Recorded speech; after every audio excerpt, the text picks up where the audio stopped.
அன்பான சகோதர சகோதரிகளே, இன்று மார்க் நற்செய்தியில் அதிகாரம் 12 இறை வார்த்தைகள் 28-34 வரை தியானிக்க இருக்கின்றோம். இயேசுவின் சகோதர சகோதரிகளே, ஒரு நாள் நன்றாக படிக்கும் ஒரு குழந்தையிடம், எப்படி நீ மட்டும் வகுப்பில் நல்ல முறையில் படித்து முதல் இடத்தில் இருக்கிறாய் என்று கேட்டதற்கு அந்த குழந்தை சொன்னதாம், நான் கடினமாக முயற்சி செய்து படித்து அதை பிறருக்கும் சொல்லிக் கொடுப்பேன். அதனால் எனக்கு அது மனதில் ஆழமாக பதியும். அதனால் நான் முதல் மாணவனாக வகுப்பில் இருக்கிறேன் என்றதாம். அன்பானவர்களே, நாம் வாழ்க்கை அன்பிலே தொடங்கி அன்பிலே முடிகின்றது. அன்பு இல்லாமல் ஒன்றுமே இல்லை. இன்றைய நற்செய்தியில் ஒரு மேலான அன்பை பற்றி ஆண்டவர் போதிக்கின்றார். அன்பு 2 பரிமாணங்கள்: கடவுள் அன்பு, பிறர் அன்பு. நற்செய்தியில் சதிசேயர்கள் இயேசுவிடம் முதன்மையான கட்டளை எது என்று கேட்கிறார்கள். நல்ல எண்ணத்தில் இல்லை, இயேசுவை மட்டம் தட்ட வேண்டும் என்பதால். ஏனென்றால் இயேசு தன் அன்பால் அனைவரையும் தன் பக்கம் இழுக்கின்றார் என்பதற்காக. இவர்கள் கேட்ட கேள்வி கஷ்டமானது இல்லை என்று நினைக்கலாம். ஆனால் இது ஒரு கடினமான கேள்வி. யூதர்கள் சந்தேகத்திற்கு ஒரு காரணம் உள்ளது. அவர்களுடைய சட்டத்தில் 613 இதை ஒன்றாக இணைத்து ஒரே சட்டமாக முதன்மையான கட்டளையாக கூறுங்கள் என்று கேட்டார்கள். யூதர்களுக்கு அனைத்து சட்டமும் முதன்மைதான். ஆனால் இயேசு தவறாக கூறினால் அவரை மட்டம் தட்டலாம் என்று தீய எண்ணத்துடன் கேட்டார்கள். அன்பானவர்களே, அவர் கடவுள், ஆண்டவர், மெசியா, மீட்பர், எல்லாவற்றையும் அறிபவர், மனிதரின் தீய எண்ணத்தையும் உணர்பவர். அவர்களின் தீய எண்ணத்தையும் அறிந்து எல்லா சட்டத்தையும் இணைத்து அதில் சிறந்த கட்டளை எது என்பதை 2 பரிமாணம் வழியாக சொல்லுகின்றார்.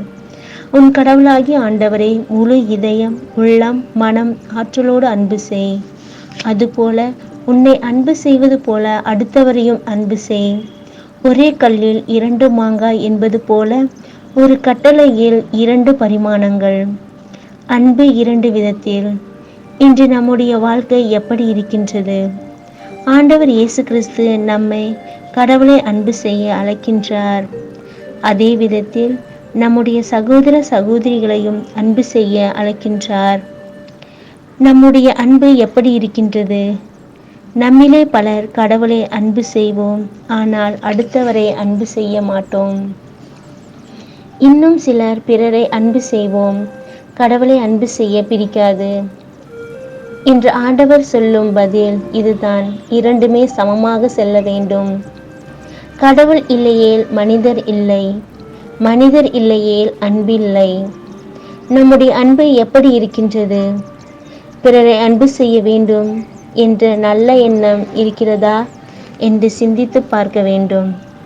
கடவுள் எனக்கு எல்லாம் செய்கிறார், அதனால் மனிதர்கள் வேண்டாம் என்று சொல்லக்கூடாது. இல்லை இல்லை, மனிதர்கள் எனக்கு எல்லாம் செய்கிறார்கள், கடவுள் வேண்டாம் என்று சொல்லக்கூடாது. என்னை யாரும் அன்பு செய்யவில்லை, எனக்கு யாரும் வேண்டாம் என்று சொல்லுவதை நாம் கேட்டிருக்கின்றோம். ஆனால் யாரும் நம்மை அன்பு செய்யாமல் இருப்பதில்லை. நம்மை பிடித்தவர்கள் நம்மை அன்பு செய்து கொண்டு தான் இருக்கிறார்கள். நம்மை பிடிக்காதவர்கள் அன்பு செய்யவில்லை என்றால் இந்த உலகமே அன்பு செய்யவில்லை என்று நினைத்து விடுகின்றோம். ஆனால் கடவுள் தொடங்கி நம்மை அறிந்தவர்கள் நம்மை அன்பு செய்து கொண்டு தான் இருக்கிறார்கள். எனவே நாம் அன்பு செய்ய பழகிக் கொள்வோம். அன்பானவர்களே, அன்பை சரியாக புரிந்து கொள்வோம். அன்பு செய்யாதவர்களை நாம் ஏன் தேடி செல்ல வேண்டும்? கடவுள் நமக்கு உணர்த்துவது, கடவுளையும் மனிதரையும் மேலோட்டமாக அன்பு செய்யாமல் முழு உள்ளத்துடனும் மனம், ஆற்றலோடு அன்பு செய்வோம். பிறர் வழியாக கடவுளை காண்போம். பிறரை அன்பு செய்யும் போதுதான் கடவுளையே அன்பு செய்கிறோம். எனவே இயேசு கூறிய அன்பை சிந்தித்து பார்ப்போம், செயல்படுத்துவோம். ஆமென்.